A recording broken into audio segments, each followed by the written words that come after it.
Lebih jelasnya kalau kita praktek tentang Nur Muhammad yang ada di dalam diri. Nah, sampean gosok-gosok no diri sampean. Nah, ini kan panas. Nah, panas ini tajalinya nurullah yang dilewatkan unsur api. Bukan api-api yang buat nyumet rokok, tapi api nurani. Api nurani ini asal kejadian dari Nur Muhammad nih, ya kan. Maka kalau digerakkan begini, ini pasti gerak. Nah, gerakan ini adalah gerakan Nur Muhammad ini. Ini gerakan Nur Muhammad.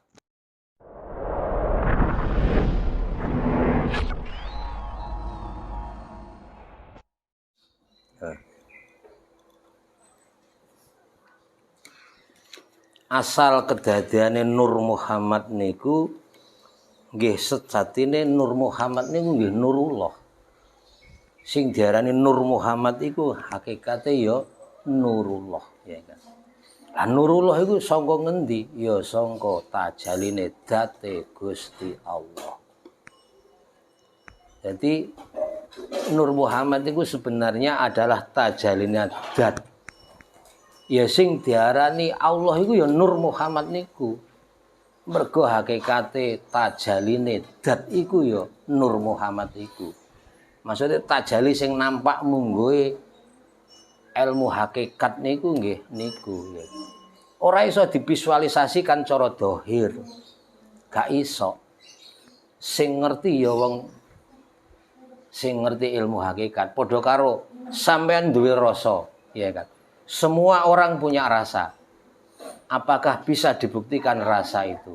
Kan seperti itu, ya kan. Jadi hakikat Nur Muhammad itu tidak bisa divisualisasikan secara dohir. Tapi kalau sudah masuk ke dalam setiap diri, itu bisa dibuktikan.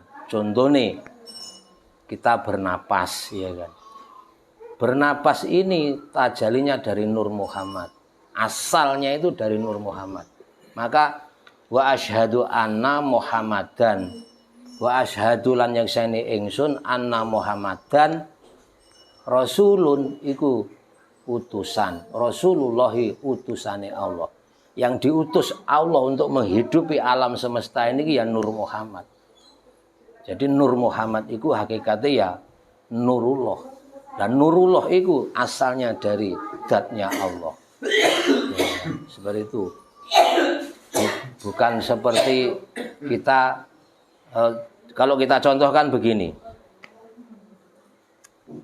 Pelem, ya kan. Pelem itu asalnya kan dari pelok, ya kan.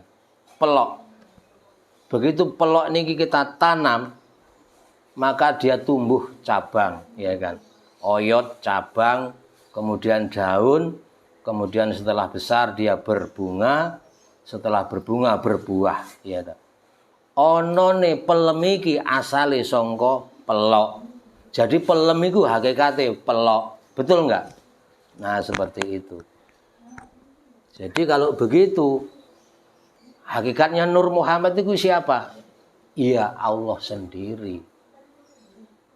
Makanya kalau jenengan, kalau kita sudah mengetahui Nurullah, Nur Muhammad, berarti ya itulah hakikat ilmu yang dikaji.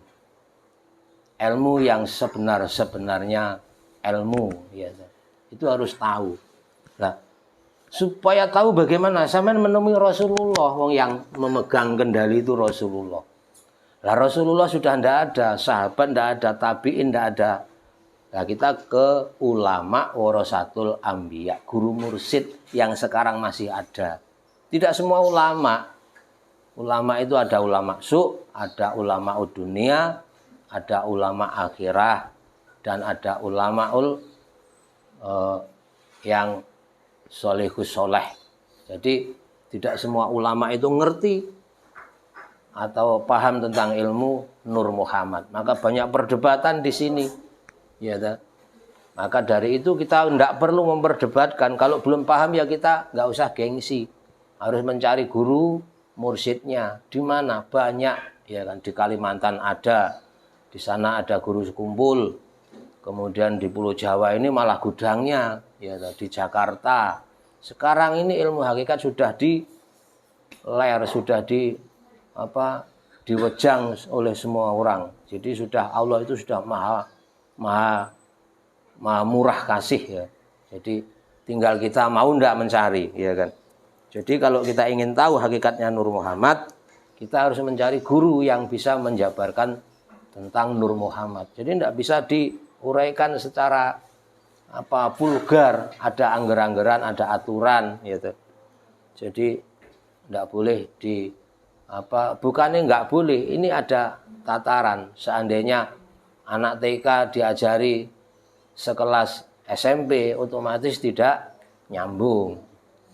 Jadi harus kepada orang-orang yang paham tentang ilmu hakikat. Maka dalam ajaran hakikat itu diterangkan endi-endi wong mukalaf diwajibake ngawruhi sifat wajib Gusti Allah 20. Apa artinya mukalaf? Mukalaf itu adalah orang yang akil balik. Akil itu sempurna akale, balik itu sudah mencukupi daya nalarnya, ya. Jadi kalau belum mencukupi daya nalarnya, maka diterangkan dengan ilmu hakikat sing macam apapun tidak nyambung. Maka lebih jelasnya kalau kita praktek tentang Nur Muhammad yang ada di dalam diri, nah, sampean gosok-gosok diri sampean. Nah, ini kan panas. Nah, panas ini tajalinya Nurullah yang dilewatkan unsur api. Bukan api-api yang buat nyumet rokok, tapi api nurani. Api nurani ini asal kejadian dari Nur Muhammad nih, ya kan. Maka kalau digerakkan begini, ini pasti gerak. Nah, gerakan ini adalah gerakan Nur Muhammad ini. Ini gerakan Nur Muhammad. Nah, lebih jelasnya lagi ya sampean. Maka kalau ada pertanyaan, di mana letak Nur Muhammad di dalam diri? Letaknya Nur Muhammad di dalam diri itu di dalam jantung. Begitu aja, ya. Di dalam jantungnya manusia. Nah, jantung kolbu kan, jantung itu kan kolbu. Ada dua, ada kolbu yang sebelah kanan, ada kolbu yang sebelah kiri. Yang sebelah kiri kolbu nurani, maka setiap ada permasalahan, setiap orang pasti begini. Itu maksudnya supaya manusia itu eling atau ingat bahwa di dalam diri itu ada keantengan. Supaya anteng itu dikongkon sumeleh, dikongkon sabar, disuruh tawakal, disuruh pasrah kepada Allah, ya. Lah wajibnya orang mukalaf tadi kudu ngaji tauhid, ya. Apa artinya tauhid iku? Tauhid iku nyuwijekake maring date Allah, ya kan. Nyuwijekake iku bahasa Indonesiane mengesakan. Terus apanya yang harus diesakan? Ya tadi zat, sifat, af'al dan asma. Itu harus disucikan, tidak boleh dicampurkan. Misalnya sampean bisa berbicara karena punya mulut. Ini salah kaprah kalau menurut ilmu hakikat. Kalau menurut ilmu syariat yang berbicara ini adalah mulut. Tapi kalau menurut ilmu hakikat yang berbicara ini adalah ruh idopi. Ruh idopi itu ruh yang bersandar kepada Nur Muhammad. Nur Muhammad bersandar kepada Nurullah. Nurullah bersandar kepada Zatullah. Nah ini zatnya ini harus dicari. Nah itu ya kan. Jadi ya seperti itu.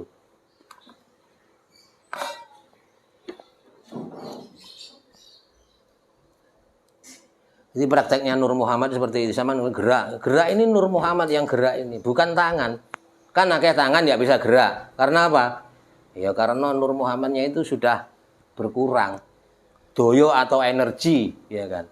Kalau sampean ngomong sekarang ini kan energi. Lah energi itu dari Nur Muhammad. Nur Muhammad sendiri yang mati, dia mati, enggak hidup. Yang menghidupkan adalah Nurullah. Jadi semuanya itu ya kembali kepada Allah. Adanya zat, sifat, asma, af'al itu hakikatnya ya zatnya Allah. Nur Muhammad enggak ada. Maka dalam ajaran tauhid sifat Rasul itu enggak ada. Yang ada sifatnya Allah 20. Ya kan. Mukale itu miliknya makhluk. Jadi wajib. Contohnya begini, sifat wajibnya Allah nomor 1 itu kan wujud. Mukalamun Adam. Adam ini jadi sifat wajibnya kita. Ya, jadi sifat wajibnya makhluk. Makhluk sealam dunia itu sifat itu Adam. Adam bukan Adam.